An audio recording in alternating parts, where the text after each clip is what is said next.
buenas noches. La Cámara de Diputados aprobó en lo general y en lo particular la desaparición de 13 de los 14 fideicomisos del Poder Judicial de la Federación. Ahora esta iniciativa pasa al Senado.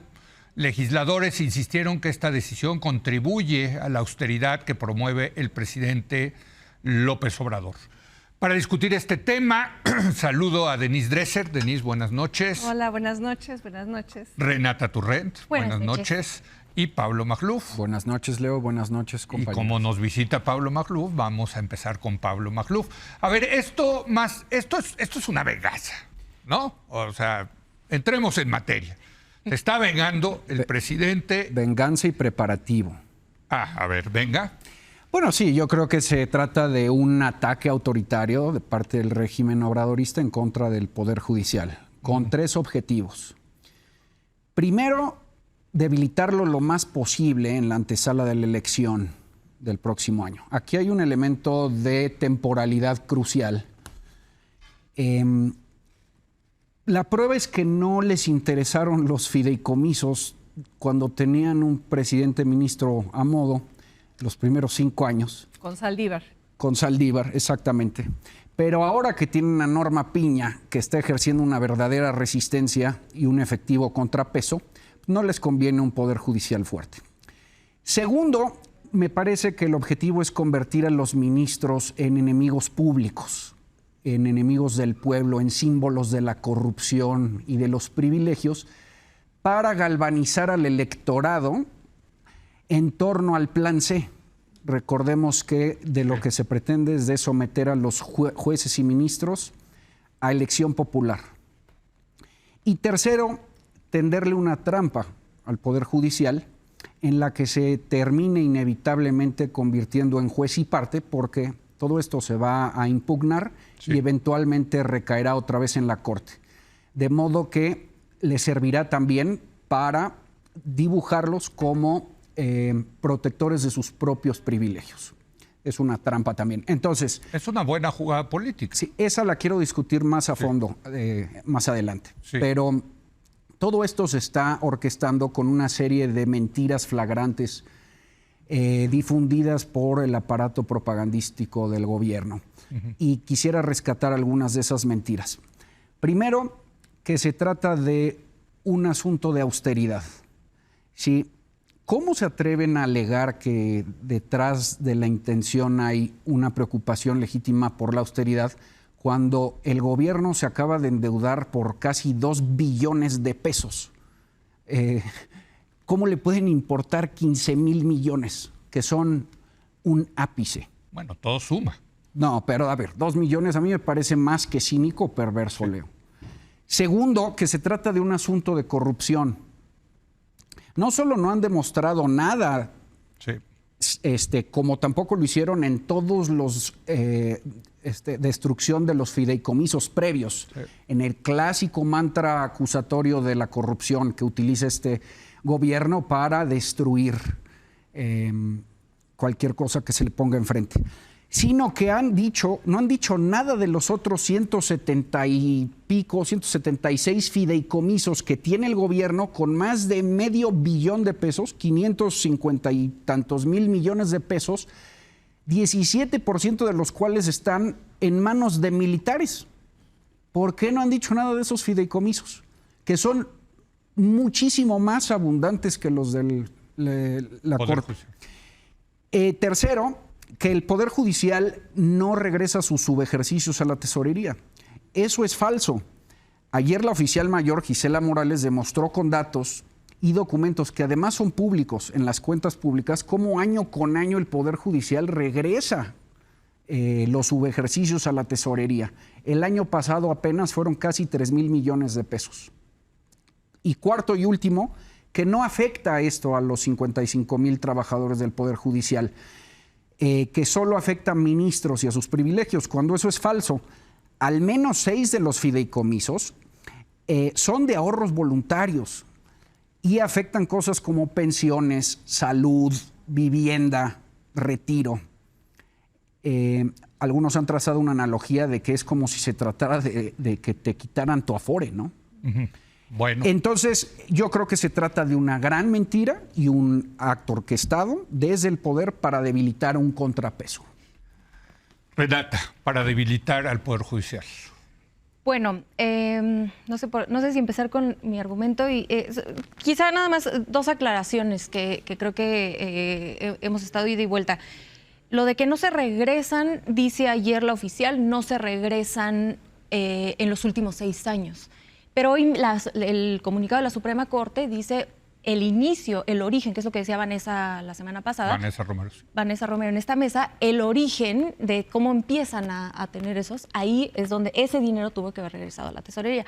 Y lo de los trabajadores, hay en 4 ocasiones, ahí traigo las páginas del dictamen, explícitamente se dice que si hay derechos adquiridos, ese dinero va primero, se paga, se garantiza eso, y ya después lo demás se desaparece.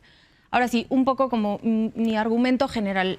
Lo primero, a mí me parece importante retomar esto que dice Vanessa justo en la mesa pasada, de que nos gustan los contrapesos de un lado, pero no nos incomodan de los otros, ¿no? Si es un contrapeso del Poder Judicial al Poder Ejecutivo, qué bueno, pero si es del Poder Legislativo o del Poder Ejecutivo al Poder Judicial, eso no nos gusta. Lo segundo es que creo que es importante entender cómo llegamos aquí, a este punto. Y creo que ha habido una posición muy rígida e inamovible por parte del Poder Judicial que los lleva a 2 errores, uno ético, uno político. El ético es todos estos excesos que hemos visto, 200,000 pesos para comidas, 3 iPads, 44 millones para tintorería, etcétera, ¿no? Pero además es un error político, creo yo, porque permite que Morena precisamente exhiba estos excesos y gane la narrativa. Entonces, en vez de decir, bueno, a ver, sí, ha habido excesos, vamos a cambiar esto, porque este debate no es nuevo, este debate lleva todo el sexenio con los sueldos de los ministros, con la ley de austeridad, que nos puede o no gustar, pero es una ley que pasó legítimamente, legalmente, ¿no?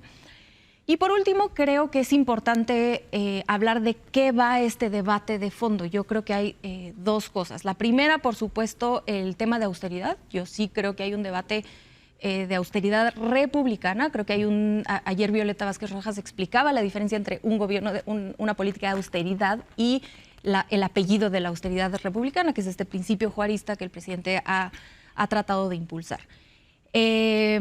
Y lo segundo, y vaya, este debate, insisto, no es nuevo y que van varios pasos que se han hecho, la ley, lo de los sueldos, y entonces no nos sorprendamos que esa incapacidad del Poder Judicial de moverse resulte en que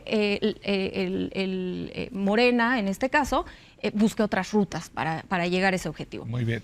Ya acabó. Y lo último, la otra parte del debate, creo que es que al igual que los recortes del INE, es una estrategia muy hábil por parte del presidente para que las instituciones revelen sus prioridades. Cuando le bajan el presupuesto al INE, lo primero que hace es quitar casillas para la revocación de mandato. Y eso, en vez de cuidar tu ADN de tu institución, y un poco es la misma narrativa ahora, estás exponiendo que eso es que no vas a tocar los privilegios, y eso le indigna a cualquiera y te deja en una posición política muy complicada que, sin darse cuenta, están pavimentando el camino para esa discusión de fondo o esa discusión secundaria, que es qué hacemos con esas instituciones. Denise. A mí me parece que este embate al Poder Judicial forma parte de toda una estrategia similar desde el principio de este gobierno, que es decir, hay privilegios, hay corrupción, vamos a encarar esos 2 males. Y han utilizado ese argumento como pretexto para desmantelar instituciones que les resultan incómodas, que son contrapesos. Si realmente fueran congruentes con su narrativa, que Renata dice que es muy exitosa, y sí lo es, porque sí está plagada de mentiras. Si fueran congruentes... O sea, sí lo es en el sentido de que la gente se lo cree. La gente se lo cree, sí. Pero desempaquemos esa narrativa. Si el objetivo de este gobierno es primero los pobres y hacemos todo esto del combate a los privilegios y a la corrupción para ayudar a los pobres, esta no es la manera de lograr que haya mejor acceso a la justicia para los pobres. Al contrario, ese acceso a la justicia que Ana Laura Magaloni, en su anterior encarnación, subrayaba una y otra vez lo que es ser pobre en este país y tratar de acceder a la justicia vía un tribunal. Estos recortes no van a afectar a los ministros ni a sus sueldos, van a afectar derechos laborales y van a afectar la construcción de edificios para juicios orales, van a cerrar juzgados, etcétera. Si realmente, Renata, la justicia de la 4T quisiera ayudar a los menos favorecidos de este país, ¿qué haces? Empujas los juicios orales, le das presupuesto a los juicios orales para que haya nueva, digamos, arquitectura institucional. Reformas la ley de amparo para que los pobres puedan ir a ampararse ante actos arbitrarios. Eliminas la prisión preventiva oficiosa, cosa que la Comisión Interamericana le ha estado diciendo a este gobierno, que ha entambado más pobres que todos los anteriores por mandar inmediatamente a la gente a la cárcel por ese punitivismo de mano dura que un gobierno de izquierda se vanagloria de tener. Si realmente quisieran combatir privilegios, habrían combatido el enorme privilegio de los fideicomisos de la Sedena, que según Juan Ortiz aumentaron 771% en este gobierno. Estamos hablando de 90,000 millones de pesos comparados con los 15,000 millones de pesos que le están quitando al Poder Judicial. Aquí el motivo real no es ni mejorar la justicia, ni hacer más austera la Corte, el presidente no quiere una Corte más austera ni más autónoma. Lo que quiere es una Corte subyugada y suya. Y el motivo real de esto es ir amedrentando un poder que estorba sus planes, un contrapeso necesario que le dijo no puedes transferir a la Guardia Nacional a la Sedena y que una y otra vez le ha estado diciendo no puedes violar la Constitución. Y está mandando una lección a los otros poderes y a las otras instituciones y es una lección perversa. Te opones a mí, te destruyo. Y sí, es una arenga electoral para la gente que no entiende cómo funciona el Poder Judicial, para lamentablemente los millones que están allá afuera, que se creen cuando tú o el presidente dicen que Norma Piña libera delincuentes, o Norma Piña tiene clases de yoga, o que hay mala justicia y se demoran los juicios por 10 años por culpa de la Suprema Corte. Eso es no entender para qué funciona el Poder Judicial, para qué funciona la Corte y qué tendríamos que hacer para que funcionara mejor. Yo propondría que se nombrara a los ministros de otra manera, no someterlos a elección popular, pero no, este gobierno no quiere tener ese debate a fondo, serio, necesario, para mejorar las instituciones y la procuración de justicia.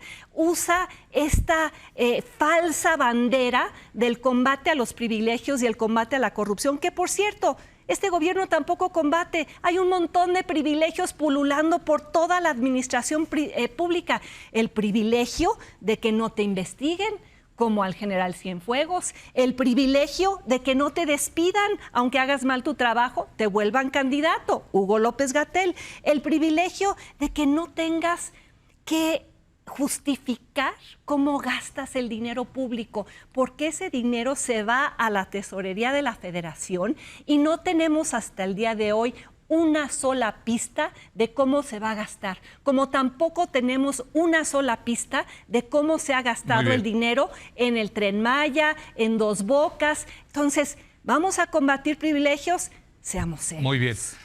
Me parece, lo mencionaba aquí Renata, y es una idea de Vanessa Romero de la semana pasada, de que ¿por qué si nos gusta que el Poder Judicial ejerza como contrapeso al Poder Ejecutivo y al Legislativo y no nos gusta cuando el Ejecutivo junto con el Legislativo... Hay una trampa. Es una trampa Por eso, a ver, pero argumentativa. lo pongo sobre la mesa porque me parece que es un argumento interesante. A ver, Pero es un argumento falso. A ver, bueno. hay Leo, una trampa. Leo, yo sí quisiera hacerte una pequeña acotación.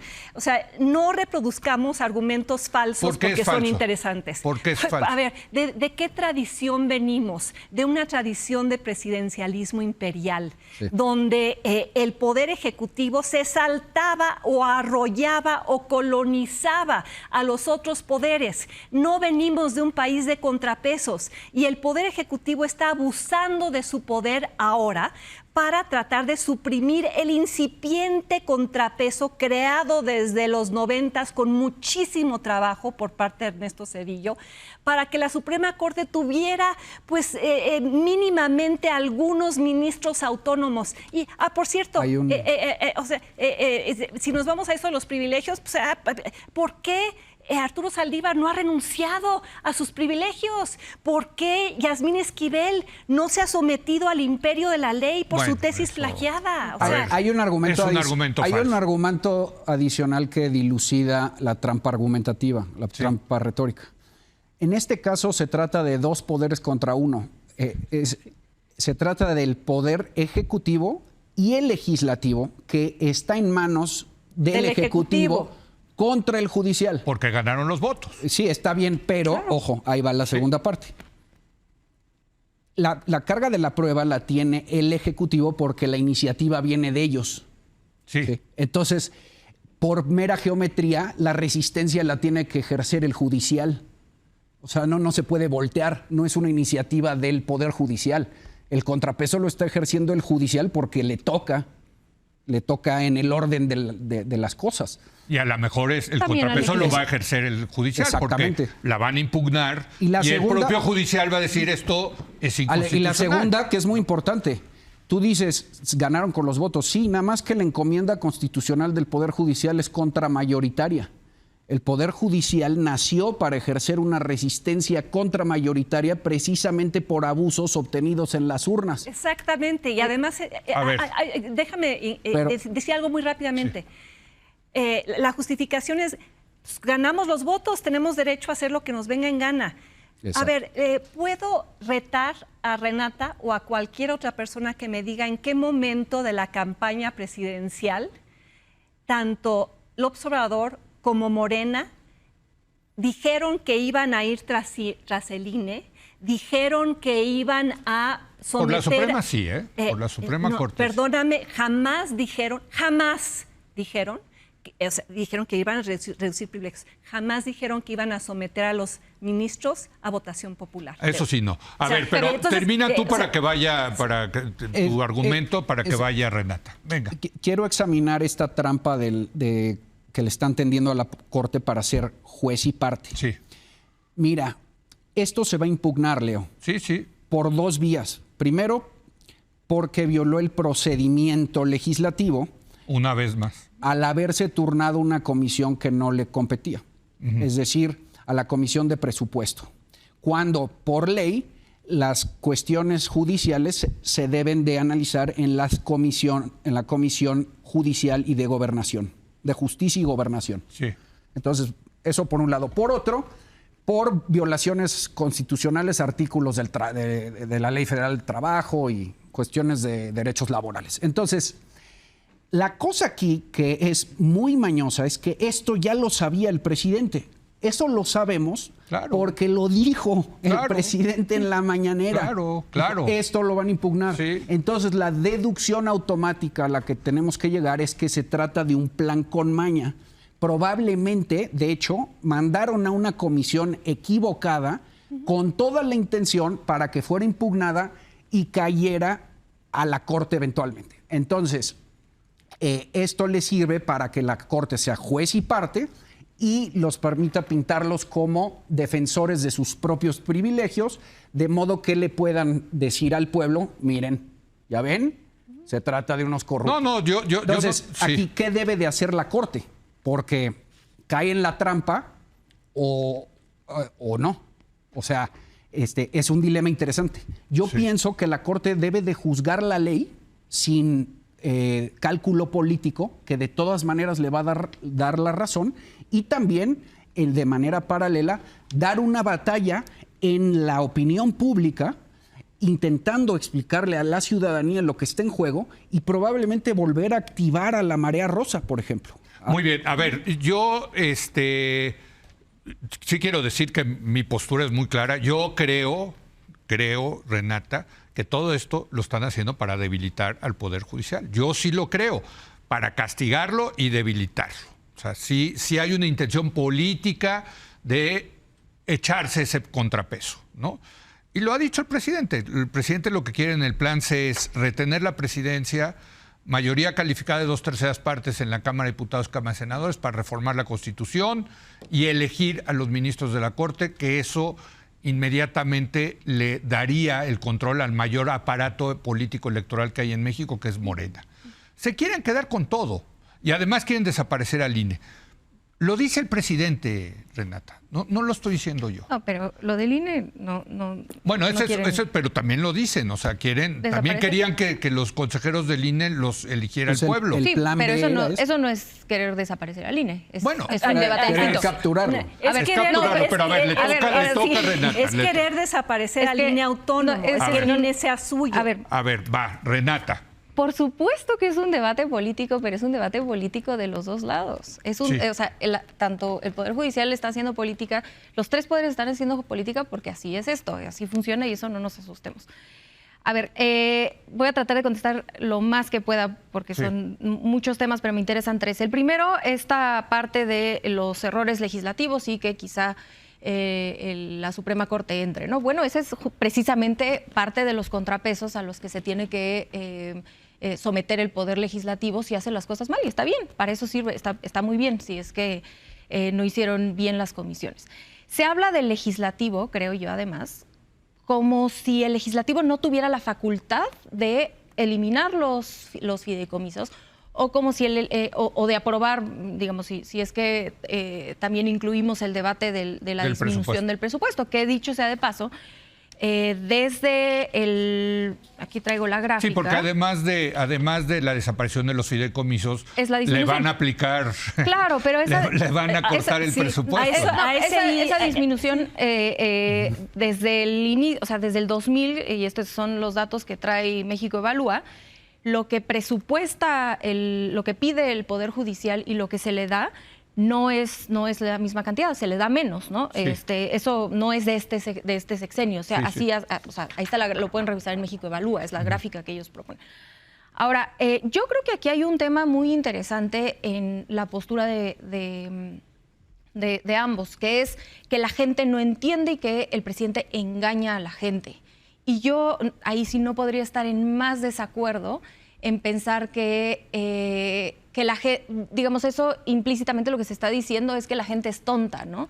Y que no entienden temas complicados. A ver, que termine. Ahorita respondes. No pongan palabras en mi boca. Yo jamás he dicho en este programa ni en la vida que la gente es tonta. Pero que la gente no entiende, sí. Y yo pienso que precisamente la forma en la que se está exhibiendo al Poder Judicial con estos privilegios permite que se politice un tema que no se logró avanzar reformas, digamos, desde el propio Poder Judicial, con el Legislativo, no se logró que se sometieran a esas leyes de austeridad, que son leyes. Entonces se pasa, insisto, no nos sorprendamos que se busque otra ruta para politizar el tema de una forma en la que todos entendemos, que son los privilegios, los sueldos, y a partir de ahí poder derivar una conversación mucho más profunda, pero si hay un argumento, tienes que reconocer que si hay un argumento que tiene méritos en el sentido de que les dejaron tener estos privilegios cuando tenían una corte a modo con Saldívar. Por supuesto que ahora que ya no tienen una corte a modo con Norma Piña, pues resulta que voy por tus privilegios. Por supuesto. ¿Y por qué no van por sus propios privilegios? Ojalá que vayan. Qué bueno que se ponga el escrutinio público. No, déjame terminar. A ver, que termine eso, sí. Por supuesto que hay una cuestión de tiempos. La política es tiempo, así es esto, ¿no? Sí. En primer lugar, no te puedes abrir todos los frentes al mismo tiempo. Esto es, en segundo lugar, yo insisto, igualito que se hizo con el INE, porque hay un interés específico, una agenda específica de transformar ciertas instituciones, no se pueden transformar todas al mismo tiempo, hay prioridades de gobierno, etcétera, y que esta es una estrategia política para transformarlo absolutamente, pero me parece legítima y que se está poniendo abiertamente a la discusión pública. Y solo cierro diciendo que esto del acceso a los pobres, precisamente con esta desaparición de los fideicomisos, doy un dato justo de Magaloni, de este estudio que ella hace. El poder, en la Suprema Corte de Estados Unidos cuesta el 37% de la Suprema Corte mexicana, la alemana el 15%, la canadiense el 15%. No se está bajando el financiamiento. Y ahí estoy de acuerdo, al revés, tendría que subirse el financiamiento del poder, de los poderes judiciales en los estados, que es ahí donde la gente sufre más y que México es uno de los países donde la diferencia entre el financiamiento al federal versus los financiamientos locales es la más dispar. Bueno, ya se nos está acabando el tiempo, te voy a dar chance también de que termines, pero sí les quiero dejar tarea para la siguiente semana. Y la tarea es... A mí no me queda claro para qué quiere concentrar tanto el poder Morena. ¿Para qué se quiere quedar con el Ejecutivo, con el Legislativo? ¿Cómo que no te queda claro? A mí me queda clarísimo. Pues a ver si me lo responden. ¿No? ¿Para qué? A ver, para la semana que entra. Lo respondemos. Pero es que no necesito ni pensarlo una semana. ¿Para qué? Pues para instaurar un régimen de partido dominante, hegemónico, similar. ¿Y hacer qué hacer y con quedarse eso? en el poder durante muchísimo tiempo. O sea, es un tema nada más de poder. Absolutamente. Si fuera un tema de mejorar la justicia, hacer que la Suprema Corte funcione mejor, eso que nos convoca y que estamos de acuerdo. Y combatir privilegios, porque sí, México ha sido un país de privilegios desmedidos en ciertas cúpulas, que lo hagan de manera racional, transparente, consensada y no con este tipo de... Pero no quiere negociar. La Suprema Corte no quiere negociar. La Suprema no mueve Corte, un dedo. Perdóname, la Suprema Corte no tiene por qué negociar. Bueno, no. exhiben estos privilegios y ahí se pone al escrutinio público. Es que no quieren ni siquiera que se analice. Renata, estos recortes no le van a quitar los sueldos a los ministros de la Suprema Corte. No se los van a quitar. Exactamente. Se va a usar el dinero en otra cosa, que está estacionado ahí. Qué bueno que se use en otra cosa. No, ¿sabes a quién le van a quitar el dinero? ¿Leíste la columna de Irene Levy que se llama Clara es el fideicomiso? ¿Sabes cómo esto afecta a los trabajadores de abajo del Poder Judicial cuyas contribuciones forman esos fideicomisos? A ellos sí les va a afectar la reforma. Está en el dictamen. Están usando tramposamente la clase de yoga de Norma Piña para ir tras el Poder Judicial sin afectar los verdaderos privilegios. Si van a combatir privilegios, quiero que tú en este momento digas que la 4T debe ir tras el fideicomiso de La Sedena. Claro. Que lo revisen, que quien tenga la prioridad de revisarlo, que lo revisen. Que armen una ley para quitárselo mañana, porque si vamos a usar eso, el argumento de los privilegios y el combate a la corrupción, ¿por qué no los aplicamos a los fideicomisos que son mucho más grandes que los de la Suprema Corte, que es el de La Sedena? Que el presidente mañana diga, le quito el fideicomiso a La Sedena. Pues no lo van a hacer porque se portan bien los militares, eso ya lo sabemos. Por eso, pero aquí se portaron mal los ministros. Sí, pues pero no van a... Bolas, ahí te viene el batazo. Y por cierto, esto de lo que me acusaste que es falso, que la gente es tonta, no. El presidente va en la mañanera y miente. El presidente dice que Norma Piña libera delincuentes.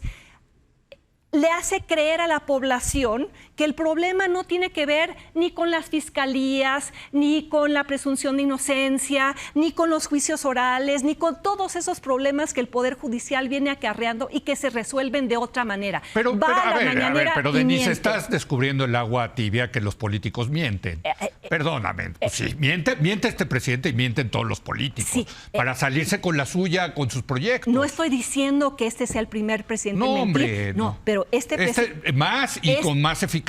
Con más eficacia y con la mañanera. Pues sí. Y con la forma en la cual sus incondicionales aceptan cosas que jamás hubieran aceptado de otro presidente. Los facilitadores de la erosión democrática que también se hagan responsables. A ver, ya se nos acabó el tiempo. No soy una poliana, no soy una ingenua, no estoy sugiriendo que sea el primer presidente en mentir. No, pero es que dices, es que el presidente miente. Pues, pregúntale a Luis Estrada, ¿cuántas mentiras ha dicho el presidente? Por supuesto. Pero este presidente miente con un afán destructivo de las instituciones de la democracia. Eso es el objetivo de la mentira. Que tienen muchos problemas, pero los problemas que tienen no se resuelven con estas medidas. Bueno, a ver, ya se nos acabó el tiempo, pero yo sí quiero dejar claro qué es lo que quiero discutir, porque no pareció que era una simpleza. ¿Para qué quieren concentrar el poder? Pues para concentrar el poder y quedarse en el poder. Pues sí, eso siempre será un objetivo político de los políticos que ambicionan cada vez más. Pero además de eso, ¿qué? ¿Qué van a hacer con ese poder? O sea, ¿o es nada más de verdad que se quieren quedar? Es un proyecto milenarista. Hegemónico, otros 70, 80 años de poder. Pero, perdón, el PRI, con todo y todo, sí tenía un proyecto, ¿no? O sea, sí había... ¿Y la 4T también? Bueno. Y la manera en la que quiere acumular poder es democrática. Bueno, veamos eso. O sea, ¿qué quiere la 4T teniendo todas las fichas de la mesa? ¿Se quiere quedar con todas las fichas de la mesa? ¿Para qué? Digo, porque es chido quedarse con las fichas. Es curioso. Pero ¿y luego? No, pero es curioso cómo la gente que apoya a la 4T dice, lo que estamos haciendo es democrático, cuando lo que están haciendo es justo lo que hacía el PRI, pero entonces la izquierda decía que era marrullería. Sí. Bueno, ya. Se acabó ¿Les parece que te tomamos ese tema? Porque sí hay un proyecto, o sea, eso es indudable. Renata, lo dice el presidente, lo que queremos es concentrar el poder para poder hacer las cosas que queremos hacer, ¿ok? Siempre, cualquier político quiere acumular poder. Simplemente aquí se está poniendo sobre la mesa. Esto es lo que queremos hacer, que decida la gente. En eso sí son transparentes, la verdad, hay que decirlo, no es que... Pero a ver, entonces, ¿te ríes, Pablo? Sí. Es que me parece ingenuo, el poder no se autocontiene. Si algo explica la historia humana es que el poder es expansivo por naturaleza.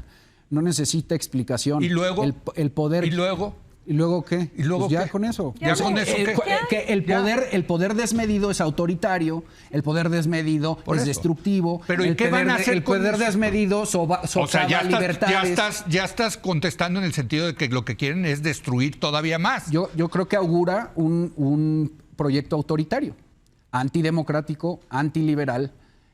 Pero ¿por qué? ¿Cómo antidemocrático? A ver, si todo se está discutiendo. No. Todo se va a Estamos votar. hablando de si se extiende una hegemonía. Si se extiende una hegemonía, a pesar de la democracia. Perdónenme, es que, ya nos tenemos que ir, perdón, pero está Marwan Soto y Jacobo Dayan esperando en la lomita. Es que van a decir que su visión es primero los pobres. Nada más que con este tipo de reformas, primero los pobres, a más injusticia y primero a la cárcel. A ver, primero los pobres, está bien. ¿Qué significa eso? ¿Qué le van a dar más a los pobres? No significa esa reforma. ¿Van a cobrar más impuestos, por ejemplo? No sé.